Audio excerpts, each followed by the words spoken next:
There is a moment that comes to every soul, a moment when the thing you built your whole world upon suddenly disappears.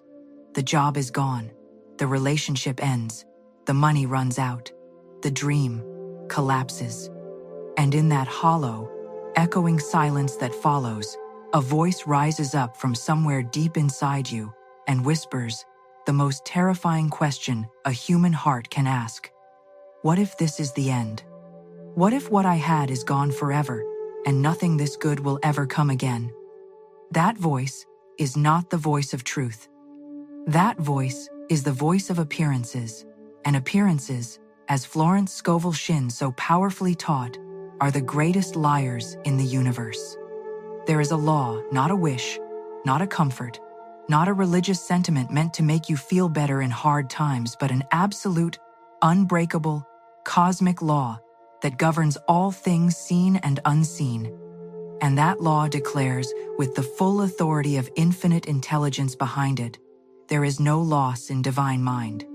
Not some loss, not a little loss that can be recovered from eventually.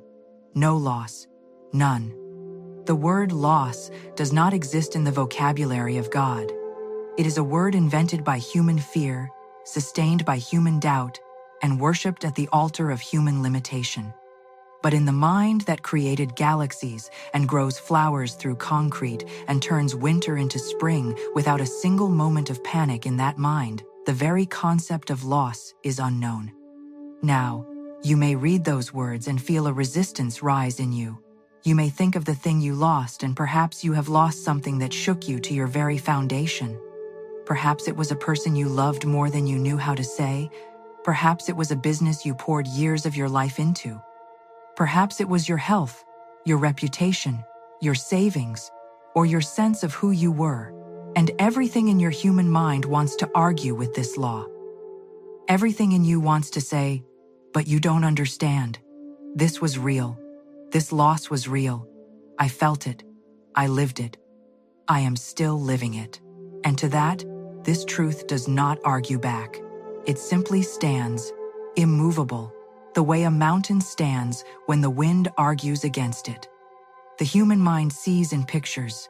It sees what was there, and it sees what is no longer there, and it calls the empty space between those two pictures loss. But divine mind does not see in pictures. It does not see beginnings and endings. It does not see what was and what is not. It sees only the eternal, unbroken, ever-flowing substance of good, and that substance cannot be depleted, cannot be stolen, cannot be destroyed, and cannot be lost. It simply moves. It changes form. It withdraws from one channel so that it may rush toward you through a greater one.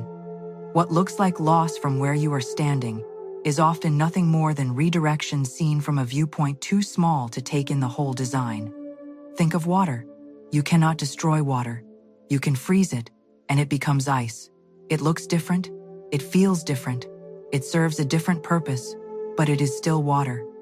You can boil it, and it rises as vapor into the air, invisible now, seemingly gone, but it is still water. It will return. It always returns. The substance itself is indestructible. And so it is with every good thing that God has established in your life. The form may change, the channel may close, the outer picture may shift in ways that break your heart. But the substance of that good, the love, the abundance, the opportunity, the joy, that substance is indestructible. It has not gone. It has not vanished.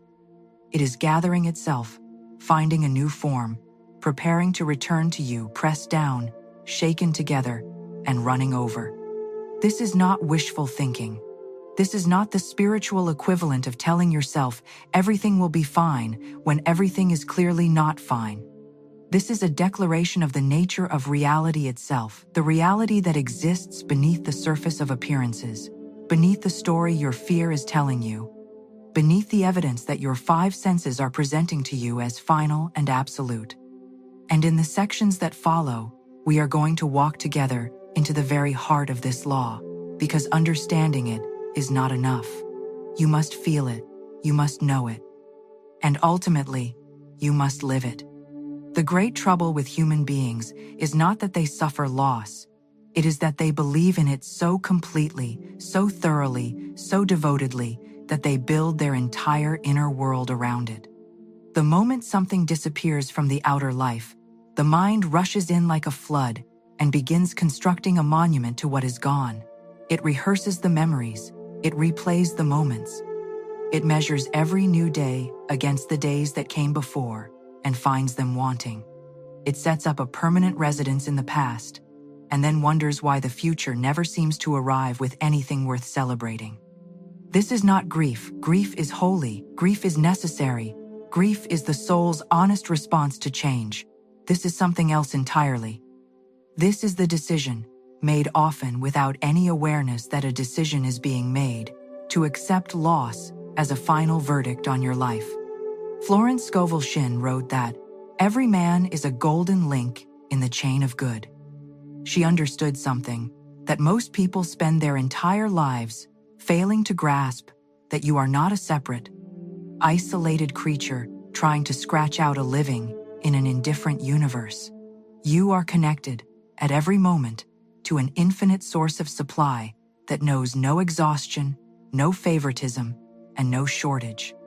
The same mind that hung the stars in their places and set the planets in their courses and causes the tide to come in and go out with perfect, unwavering reliability, that same mind is the mind in which your good exists. And if the stars have not fallen, if the tide has not forgotten to return, if the sun has not failed to rise, then your good has not been lost. It has simply not yet appeared in the form you expect. This is where most people make the great mistake that compounds their pain. They decide not only that what they had is gone, but that because it is gone, they must now settle for less. They begin a quiet negotiation with life in which they trade their original dream for something smaller, safer, more realistic. They call this wisdom.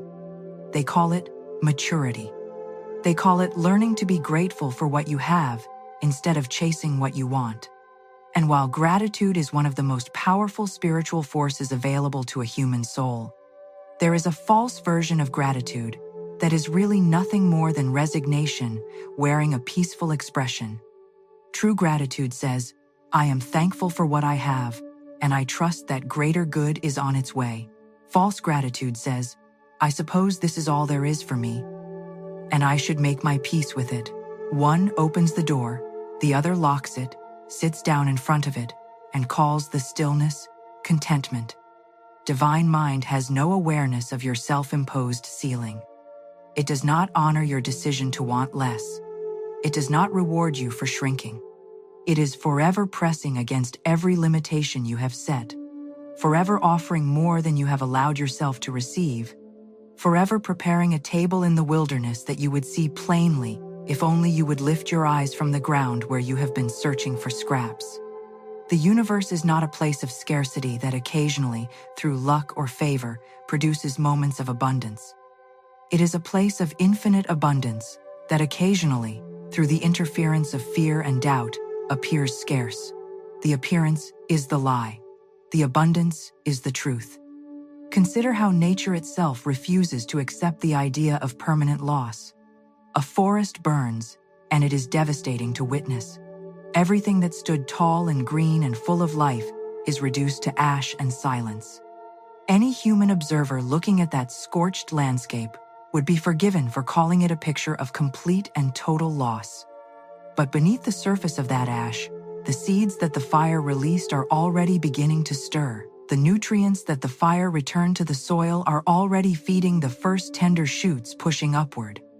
Within a season, within a year, the forest is returning, and in many cases, returning fuller, richer, and more alive than it was before the fire came. Nature does not grieve what burned. Nature trusts the law. Nature knows that the substance of life is indestructible, and it proceeds accordingly, without hesitation, without mourning, without any negotiation with limitation. You are being asked to do the same. Not to pretend the fire did not burn, not to deny the reality of what you have walked through, but to refuse with every ounce of spiritual conviction you can summon, to let the ash be the final word. Because in divine mind, the final word is never loss. The final word is always restoration. The final word is always more. And the soul that holds on to that truth, even when everything visible seems to contradict it, is the soul that will stand one day in the middle of a life so full and so beautiful that it will look back at the burning and understand, at last, what it was always preparing the ground for. There is a story told in the ancient scriptures that has confounded the logical mind for centuries, and yet to the soul that has learned to read beneath the surface of things, it is one of the most precise and perfect illustrations of this law ever recorded.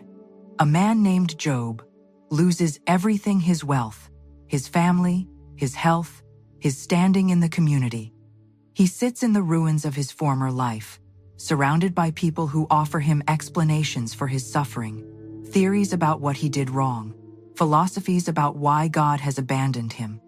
And Job, in his anguish, argues back. He demands answers. He wrestles openly and without apology with the silence of heaven. And what is remarkable about this story is not the suffering. Suffering is common enough in human experience that it requires no ancient text to document it. What is remarkable is what happens when the wrestling is done. When Job has exhausted every argument and every question and every demand, and finally falls into a stillness deeper than resignation, deeper than acceptance, deeper than anything the logical mind can manufacture, in that stillness, everything is restored. Not partially, not approximately. Everything he lost comes back to him doubled. The law does not restore halfway. It does not meet you at 70% of what you had before. When divine mind moves in restoration, it moves extravagantly, the way a river moves when the dam that was holding it back is finally removed. But notice what had to happen first. Job had to stop building his case. He had to stop presenting his evidence of loss to heaven, as though God needed to be informed of the situation. He had to stop rehearsing what was gone and stand, empty-handed and open, in the presence of something so much larger than his understanding that the only possible response was awe. And in that openness, not in his arguments, not in his strategies for recovery, not in his plans to rebuild, in that raw, surrendered openness, the restoration came. This is not a detail. This is the entire mechanism of the law. You cannot receive with a closed fist. You cannot be filled when you are holding onto the shape of what used to be. The hand that clutches the empty cup so tightly that it cannot be taken away and refilled is the hand that will remain thirsty longest. This is one of the most difficult things this law asks of a human soul: to release the form while trusting the substance. To say, with genuine conviction and not merely with words, I release this. I release the shape it took. I release my attachment to the channel through which my good came to me before.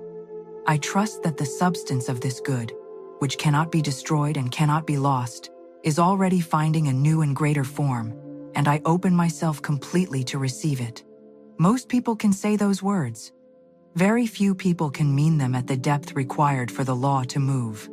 Because releasing the form feels, to the human heart, exactly like accepting the loss. It feels like giving up. It feels like betrayal of something precious. And so people hold on not to the good itself, which cannot be held anyway, but to the memory of the form the good once took, to the picture of how things were supposed to look, to the insistence that if restoration is real, it must come through the same door it left through. But God is not limited to your preferred door. This is the truth that sets people free when they truly receive it, and it is the truth that keeps people imprisoned when they refuse it. Divine mind sees 1,000 channels where you see one. It sees 1,000 forms where you see only the one you lost. It is not confused about how to reach you. It is not searching for a way to restore what was taken. The restoration is already prepared, already moving toward you, already complete in the realm of pure spirit, and the only question is whether you will release your grip on the old form long enough to let the new one arrive. The widow in the ancient story is told to gather empty vessels, not full ones, empty ones, and pour from her small jar of oil. And as she pours, trusting a law she cannot see with her eyes, the oil does not run out. it fills every vessel she has gathered. And then it stops, not because the supply ran out, but because there were no more empty vessels left. The supply was never the limitation. The vessels were. You are the vessel. And the question that this law is always quietly asking of you is this: how much of yourself have you emptied out of fear, of doubt, of old grief, of attachment to how things used to be? How much room have you genuinely made for the new thing that is pressing against the walls of your life, waiting for an opening? Because the supply, the love, the abundance, the opportunity, the joy, the restoration, the supply is not the problem. The supply is infinite. It is inexhaustible. It has not diminished by a single drop because of what you have been through. It has, if anything, been building pressure behind the dam of your unbelief, waiting for the moment you open fully enough to let it through. And here is what makes this law so extraordinary, so unlike anything the human mind would design if left to its own devices. It does not punish you for the time you spent in doubt. It does not deduct from your restoration the months or years you spent believing in loss. It does not say, you should have trusted sooner, and so you will receive less. Divine mind holds no record of your fear. It carries no memory of your resistance.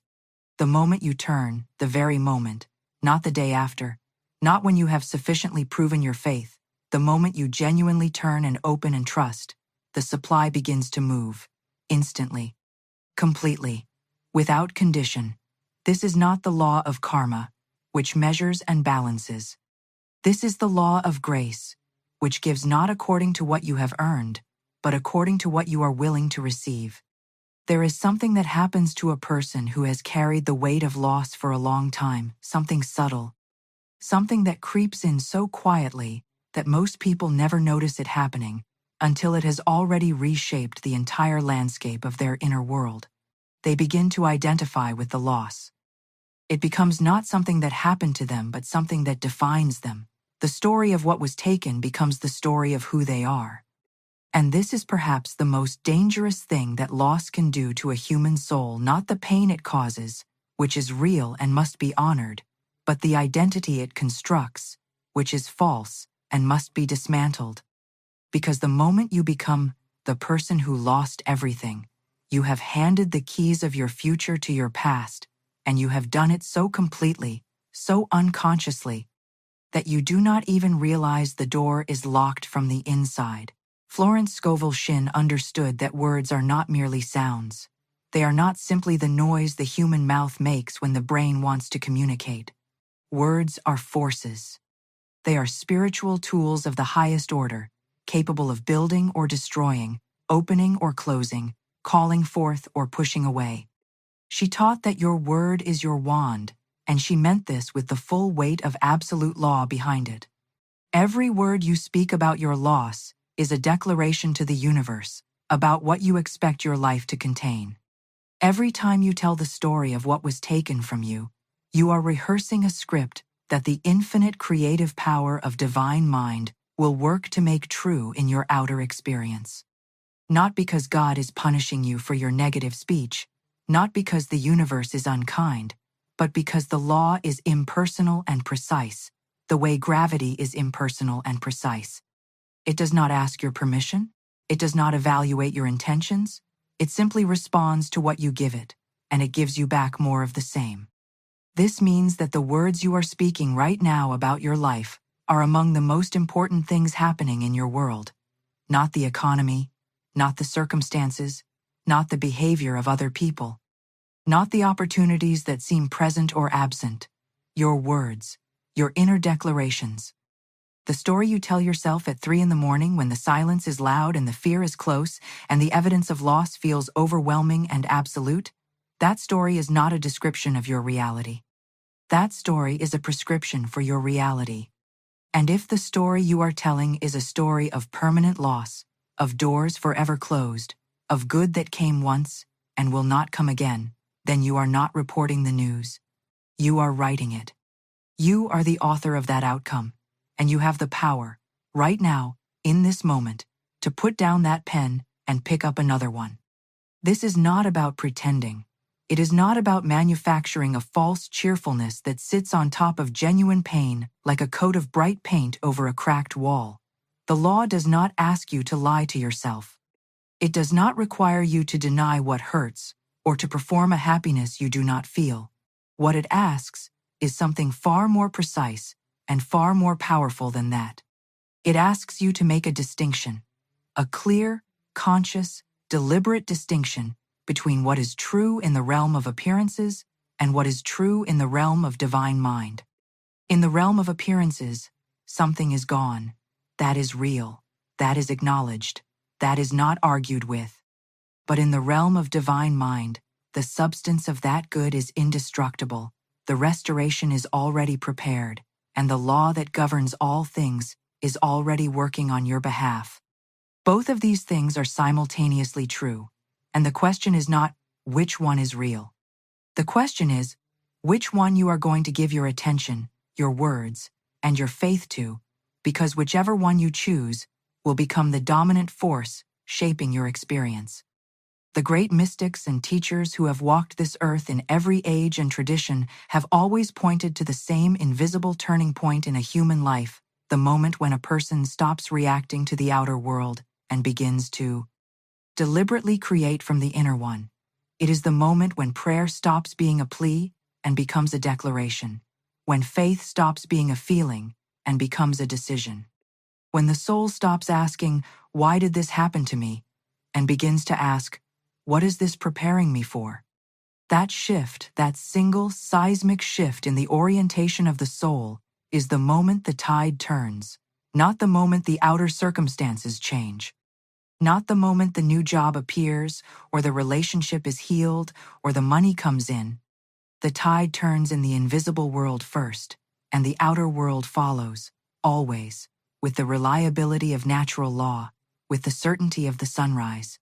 And so the practical work of this law is not as complicated as the mind wants to make it. The mind loves complexity because complexity gives it something to do. And a busy mind feels like a productive mind, even when it is busy building walls instead of doors. But the actual work is simple, though it is not easy. It is the daily, sometimes hourly, sometimes moment-by-moment practice of catching the thought that says, "This is gone forever," and replacing it with the thought that says, "Divine Mind knows where my good is, and Divine Mind is bringing it to me now." It is the practice of speaking about your life, not as it appears to be, but as you know, by spiritual law, it truly is. It is the practice of giving thanks, real, felt, genuine thanks for the restoration before it is visible. Because the soul that can thank God for the answer before the answer arrives has understood something profound about the nature of faith and the mechanics of the law. It is the practice of watching your words the way a careful gardener watches the soil, knowing that every seed planted, whether of fear or of faith, will grow. Knowing that the harvest you walk into tomorrow is being planted by the words you are speaking today, and choosing, with full awareness and full authority, to plant only what you want to see in bloom. And so we arrive at the place where every great spiritual truth must eventually arrive, not at a concept to be admired from a distance, not at a philosophy to be debated in comfortable rooms, but at a life to be lived. Because a law that is only understood intellectually is like a seed that is only admired in the hand. It has all the potential in the world, and it is producing absolutely nothing. The truth we have walked through together in these pages is not meant to live in your mind. It is meant to move through your mind and settle into your bones, into the deepest, quietest place in you, where decisions are not made with logic, but with the full, embodied knowing of a soul that has touched something real and will never be the same because of it. That is where this law must take root. And when it does, when it truly does, the way you walk through the world will never look the same again. You will begin to notice something extraordinary happening. The very losses that once felt like endings will begin to reveal themselves as the most precise and purposeful redirections your life has ever taken. The door that closed and broke your heart will show itself to have been the only thing standing between you and the corridor that leads to everything you were actually made for. The relationship that ended will reveal itself to have been a classroom in which you learned things about love and about yourself that you could not have learned any other way, and whose graduation, painful as it was the necessary condition for the love that was waiting for you to finally find its way in. The business that failed will show itself to have been the exact experience that built the precise combination of wisdom, resilience, and insight that the greater work of your life required. This is not a consolation prize. This is not God apologizing for the hard times by showing you a silver lining. This is the actual architecture of a life being guided by a mind so much larger than the human one that what looks like demolition from inside the story looks, from the vantage point of the whole story, exactly like construction. But you must live long enough in the truth to see it. You must hold on through the period of appearances, and there will be a period of appearances, there always is, when everything visible still looks like loss, when the outer circumstances have not yet caught up with the inner shift you have made, when the law is working in the invisible and has not yet broken through to the visible. This is the testing ground of faith, and it is where most people turn back, not because they stop believing entirely, but because they believe just enough to start and not quite enough to finish. They make the declaration, they shift the words, they begin to open the hand, and then 3 days pass, or 3 weeks, or 3 months, and the outer world has not visibly changed, and the fear rushes back in with fresh evidence and renewed urgency, and they conclude that the law did not work for them. But the law was working. It is always working. The invisible always precedes the visible. The seed is always underground before it is ever above ground, and the farmer who digs up the seed every 3 days to check whether it is growing will never see the harvest. This is why Shinn spoke so consistently about the importance of the spoken word as a daily practice, not a one-time declaration made in a moment of inspiration and then abandoned when inspiration fades, but a steady, consistent, unwavering discipline of speaking truth into the atmosphere of your own life, regardless of what the atmosphere appears to contain. Infinite Spirit, open the way. There is no loss in divine mind. My good cannot be taken from me. It can only be transformed and returned to me in greater measure. These are not affirmations in the shallow sense of the word.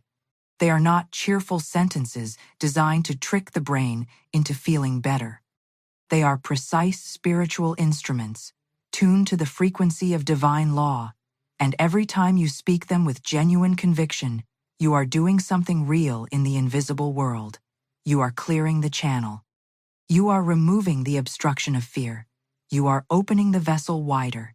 You are, quite literally, calling your good home, and your good will come home. This is not hope. This is not optimism. This is not the wishful thinking of a soul that refuses to face reality. This is the declaration of an absolute law, spoken by every teacher of truth who has ever stood before a human audience and dared to say what the deepest part of every human heart already knows, that we live in a universe of infinite good, governed by a mind that knows no lack, sustained by a love that knows no favorites and no endings, and that every soul who aligns with that truth, who speaks it, who lives it, who refuses to let appearances have the final word, that soul will see, in its own life and in its own time, the most breathtaking reversals, the most stunning restorations, the most beautiful proofs that the law is real, and that it works for everyone without exception. So let this be the word you carry out of this place and into the ordinary, extraordinary hours of your daily life. Let it be the word you speak when the fear comes, as it will come. Let it be the word you return to when the appearances press in, as they will press in. Let it be the anchor that holds you steady in the storm and the compass that orients you when you have lost your sense of direction. There is no loss in divine mind. Not your loss, not the loss of the thing you loved most, not the loss that happened so long ago you have almost made peace with it, and not the loss that happened so recently the wound is still open and raw. None of it. Not one particle of your good has been permanently removed from the universe. It has shifted form, it has changed channel, it has gone underground to gather force. And it is coming back to you, fuller, richer, more perfectly suited to who you have become through the very experience of losing it than it ever could have been in its original form. This is the law. This is the truth. And the truth, when you finally let it all the way in, does not just comfort you. It transforms you. It stands you upright. It puts fire back in your eyes, and direction back in your steps, and a quality of expectation in your soul that the world can feel when you walk into a room. Because you are no longer a person waiting to see if good will find you. You are a person who knows, with the calm, unshakable certainty of someone who has looked the law in the face and recognized it, that the good is already on its way, that the door is already opening, that the restoration is already written, and that in the mind of God, which is the only mind there truly is, there never was, and there never will be, any such thing as loss.